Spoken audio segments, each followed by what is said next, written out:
E que a luz, a graça, a força viva do Santo Espírito de Deus ilumine agora nossa mente, nossa inteligência, para a gente entender, guardar, assimilar e colocar no coração, a partir de hoje e durante toda essa semana, tudo aquilo que a liturgia nos convida a vivenciar, que tenhamos a coragem de Pedro e Paulo de colocá-lo em prática. Amém? Meus amados irmãos, minhas amadas irmãs, hoje nós estamos celebrando São Pedro e São Paulo, as duas colunas de nossa igreja. Começamos a nossa missa com uma cena, né, bonita, emocionante, foi ou não foi? Foi o encontro de Pedro e Paulo, né? O filme é Pedro, né? A gente tirou um trechinho ali para exibir, para mostrar para vocês assim, o encontro dos dois, as personalidades totalmente diferentes uma da outra, mas tinham algo em comum: o amor por Jesus, o amor pela causa, o amor pela missão. Pedro e Paulo. Interessante a gente poder assim entrar, mergulhar no Evangelho de hoje. E a grande pergunta do Evangelho: o que as pessoas dizem a meu respeito? O que as pessoas comentam a meu respeito? E aí começaram a dizer para Jesus, uns dizem que é João Batista, outro que é Elias, Jeremias ou alguns dos profetas. Essa foi a pergunta que Jesus fez aos discípulos, do que o povo comenta. E vocês acham que Jesus estava preocupado com o comentário alheio? Vocês acham que Jesus estava preocupado com o comentário das pessoas? Não. Primeira lição que a gente aprende hoje aqui, a partir dessa resposta, a partir disso, né? Procure, tem muita gente que gosta de comentar, de falar, de opinar, que está longe de Deus, está longe de Jesus. Não dê atenção a essas pessoas. Não deem atenção àquelas pessoas que estão longe da fé, longe de Deus, que gostam de fazer seus comentários. Jesus não se importava com o comentário do que dizem as pessoas, de quem está longe de Deus, de quem está longe de Jesus. Isso não importa para ele. Mas Jesus sim está interessado no comentário de quem está perto dele, de quem está ao redor de Jesus. O comentário de quem está bem pertinho de Jesus, isso importa para ele. Por quê? Porque são pessoas que estão próximas a Deus, são pessoas que se alimentam de Deus, são pessoas que buscam viver a espiritualidade perto de Jesus. Esses sim são importantes para Jesus. De quem está longe de Deus, não dê atenção, não importa para Jesus. Jesus se importa com quem está pertinho dele. Se você está pertinho dele, a tua resposta é importante. Como foi importante a resposta para vós e para vocês, quem eu sou? Estão perto de Jesus. É isso que Jesus se ocupa e se interessa, de quem está perto dele, não de quem está longe dele. Não deem atenção de quem está longe de Deus. Não deem atenção de quem está longe de Deus. Procure evangelizar para trazer perto, para trazer para perto de Jesus. Isso sim, é a nossa missão. É a nossa missão evangelizadora. E aí quando Jesus pergunta, e para vocês, quem eu sou? Pedro toma a dianteira e diz assim, tu és o Messias, o Filho do Deus vivo. Que resposta extraordinária de Pedro. Tu és o Messias, o Filho do Deus vivo. Jesus ficou tão impressionado com a resposta de Pedro, que falou assim, feliz és tu, Simão. Feliz és tu, Simão, filho de Jonas. Porque não foi um ser humano que te revelou isso, mas o meu Pai que está no céu. Pensa na alegria de Jesus pela resposta de Pedro, porque depois de ter caminhado pelo menos aqui 2 anos com Jesus, eles já descobriram que, para Pedro pelo menos, que foi aquele que tomou a dianteira, tu és o Messias, o Filho do Deus vivo. É como se Pedro estivesse dizendo assim, Senhor, o que mais eu vou falar a teu respeito? O que mais eu vou falar de você, do Senhor? O Senhor é o tudo, é o princípio, é o meio, é o fim, é o tudo, é o Messias, é o Filho de Deus vivo. É como se Pedro estivesse dizendo, tu és o tudo na minha vida. E Jesus falou assim, feliz és tu, Simão. Feliz és tu, Simão, por essa resposta. Gente, olha que interessante, outra lição a partir de agora. A gente vive numa sociedade, num mundo, onde a gente se compara e busca felicidades. Ah, feliz é o fulano. Você viu o carrão que ele tem? Feliz é o fulano. Você viu a mansão que ele tem? Feliz é o fulano, feliz é o fulano, feliz é o fulano. A gente se compara e busca a felicidade fora. E olha o que Jesus falou: feliz és tu, Simão. Feliz és tu, Simão, porque você tem fé, porque esse é o teu maior tesouro, a tua maior riqueza é ter fé. Feliz és tu, Simão, porque você tem fé, porque você professa esta fé, porque você crê. Então feliz és tu, Frei Rinaldo, porque tem fé. Feliz és tu, João, Pedro, Marta, Maria. Feliz és tu, diga forte o teu nome, feliz és tu, porque você tem fé e está aqui. Feliz é você, isso é a maior riqueza, o maior dom, a fé que você tem, que você professa. Jesus ficou tão contente com a resposta de Pedro, da fé que Pedro professou, que deu a Pedro, preste muita atenção no que vem agora, dá uma cutucadinha nessa pessoa, porque aí vem. Jesus ficou tão feliz com a resposta de Pedro, que entregou a Pedro algo que nasceu do coração de Jesus, algo que nasceu do amor de Jesus. Feliz és tu, Simão, porque de agora em diante, olha aqui, Jesus muda o nome, porque de agora em diante eu te digo que tu és Pedro. Simão, Pedro. Tu és Pedro, e sobre esta pedra eu construirei o quê? A minha igreja. Jesus fundou a igreja. Jesus ficou tão feliz com a resposta de Pedro, que deu a Pedro as chaves. A igreja foi fundada por Jesus. A igreja onde você está sentadinho aqui, esta foi fundada por Jesus. E aí muita gente diz assim: ah, meu Deus do céu, não venho à igreja, não gosto da igreja, rezo em casa, me confesso em casa, rezo em casa, para que ir à igreja? Se você diz isso, eu lamento muito dizer para você, que a tua fé é tamanho de um grão de mostardinha pequenininho, que não vale nada. A tua fé não vale nada. Como é que você diz que crê em Jesus? Como é que você diz que acredita em Deus, se você não ama aquilo que Jesus criou? E o que é que Jesus criou? A igreja. Então dar as costas para a igreja é dar as costas para aquilo que Ele fundou. Ah, mas Frei, é tudo igual. É tudo igual. Epa. Quem tem mãe viva aqui? Levante a mão. Quem tem mãe viva aqui? Dia das Mães foi, Dia das Mães. No Dia das Mães, dê uma flor, um buquê, um presente lindo para uma outra mãe. Acha uma outra mãe e dá. Você vai fazer isso ou não? Você vai fazer isso ou não? Você vai dar presente para quem? Para a tua mãe. Para a tua mãe. Essa é a igreja que Jesus fundou. Ah, é tudo igual. É tudo igual, todas as mães são iguais. A minha não. A sua é especial. Então não tem isso. Quem diz não à igreja? Quem dá as costas? Sim, somos pecadores, a igreja é santa, porque Cristo é a cabeça, a igreja é o corpo de Cristo, e se a cabeça é santa, o corpo é santo, mas nós somos formados de membros pecadores, nós, que estamos nesse processo de construção, nesse processo de santificação, e precisamos nos converter, porque o meu pecado mancha a igreja. Diga para aquela pessoa que está falando: o teu pecado mancha a igreja, que é a esposa de Cristo.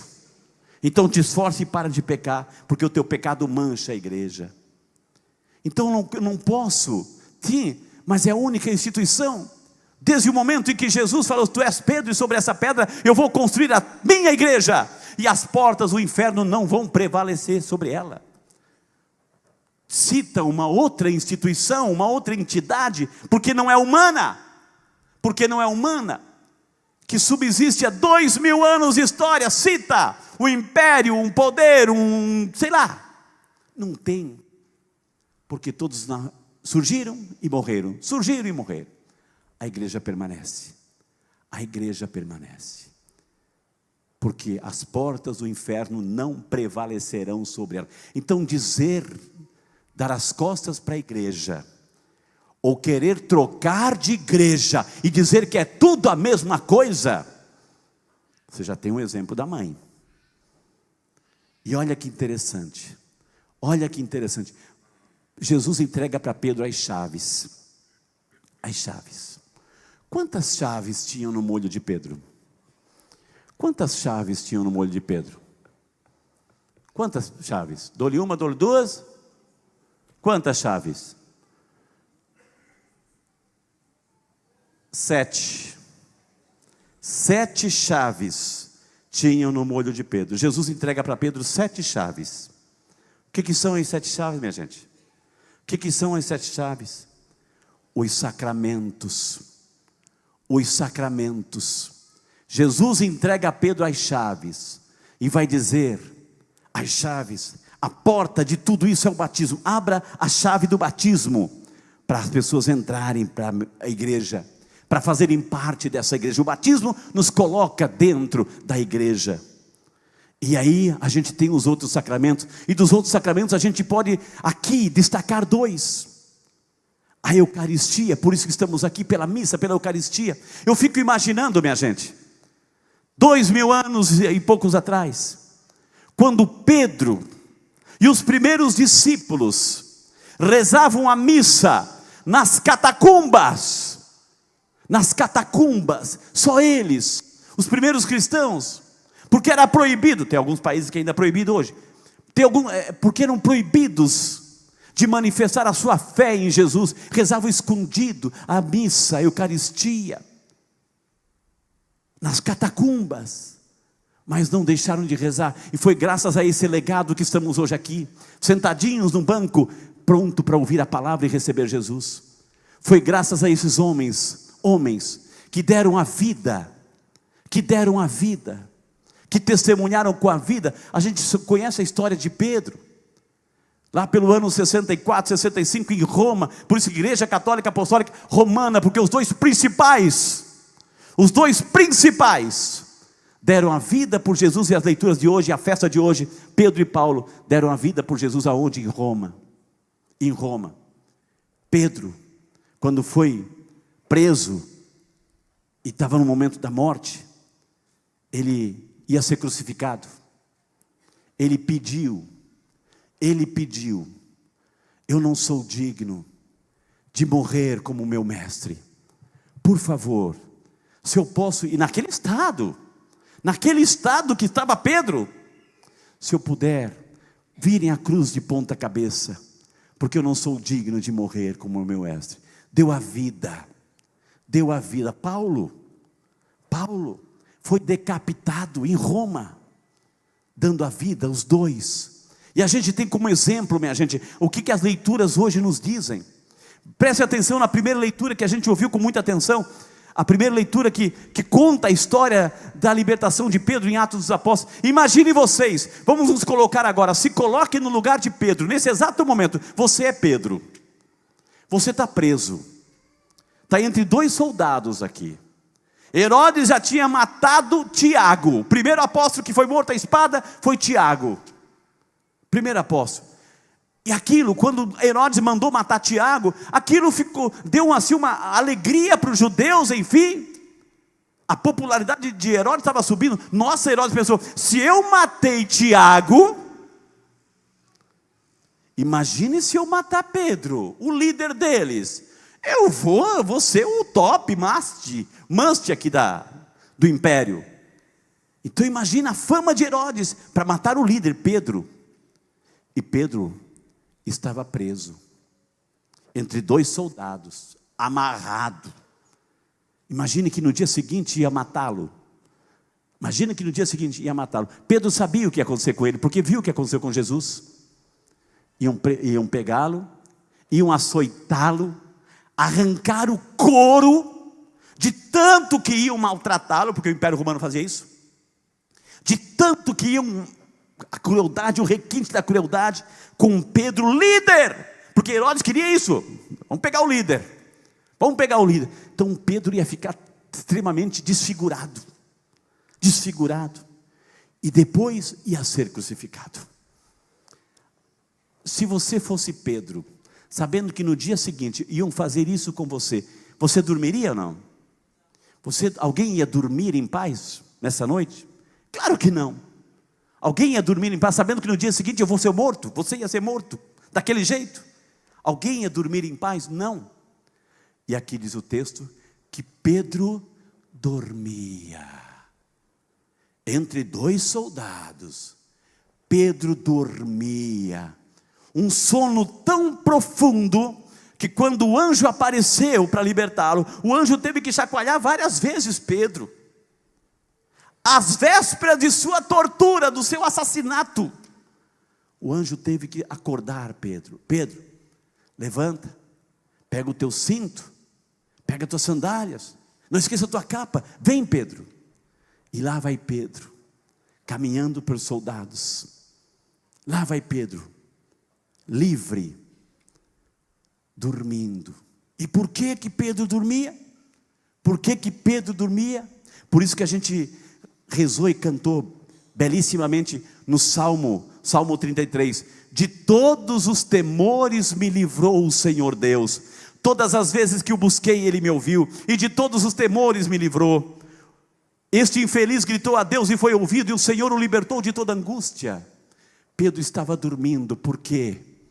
Porque sabia, porque o seu coração estava em paz, porque Jesus estava nele. Porque quando você professa a tua fé em Jesus, quando você professa a tua fé em Jesus, você é uma pedra. Quando você professa a tua fé em Jesus, de todos os temores me livrou o Senhor Deus. O Senhor te liberta. Quantas pessoas não conseguem dormir? Quantas pessoas vivem atormentadas por N situações, de repente no casamento, na família, trabalho, enfim, sei lá.